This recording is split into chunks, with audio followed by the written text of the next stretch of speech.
Hello and welcome to this short video regarding the APTEM user dashboard. This session is designed for people who have already completed the onboarding wizard and signed the compliance documents within APTEM. So once you've signed the commitment statement and apprenticeship agreement within APTEM, what you'll have is this view of the dashboard. On the left hand side there is a menu with a series of links on it that will take you to different parts of the program, and it should start you with this one at the top, progress. And what you should be able to see here is the learning plan with all of the months shown throughout the program. To do this, you just need to make sure that there are no filters applied so that they all appear. And what you'll notice is that the learning plan already shows some progress. Now the reason for this is that if you click into your first month, in this case it's December, so this is for December 20, people coming onto the paramedic degree apprenticeship will have already been accredited with prior learning for their previous qualifications and experience. So for example, if you've completed the Associate Ambulance Practitioner Programme, or you have a certificate in HE in pre-hospital care, that will have been accredited in. That's to demonstrate that you already have some skills and knowledge.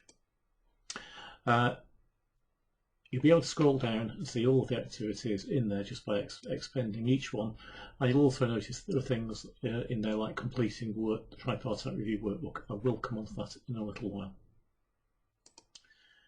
The next tag down is tasks, and what will happen is it will keep the learning plan in place, but your tasks will appear over on the right hand side. So you'll notice here that we've got review meetings built in. These are tripartite reviews involving somebody from the university, yourself and an employer representative.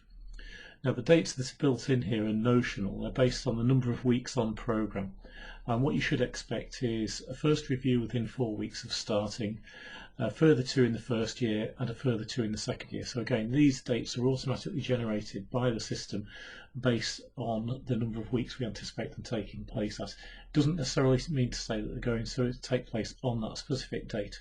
So for example, some of them may appear as a Sunday, but it's an indication of when you can expect the review to take place rather than a fixed date.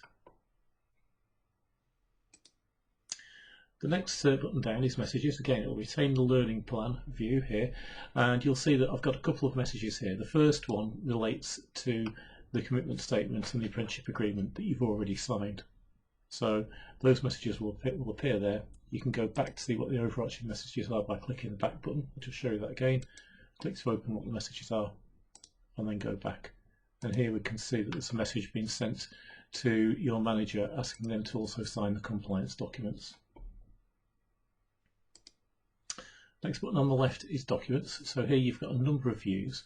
You have a list of the documents that you've already uploaded into the system. So as part of your application, you may have submitted things like your passport, your birth certificate, copies of English and math certificates, a NARIC certificate if it's a foreign qualification, and anything else that is relevant.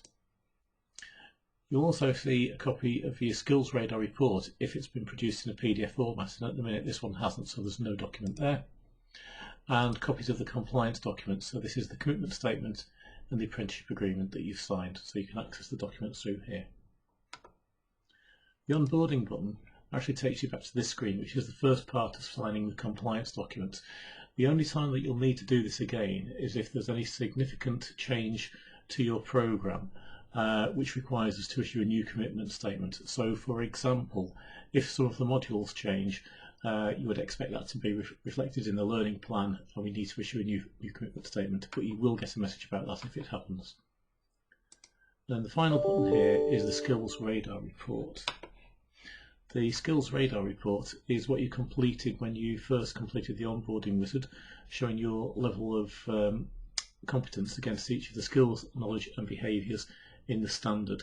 This will be updated throughout the apprenticeship as you develop more skills, and that's reflected in the tripartite reviews and also in your portfolio. So in summary, that is the profile that you'll see within APTEM. Again, if you have any questions or concerns about any of that, please contact us at aptem@cumbria.ac.uk. Thank you very much.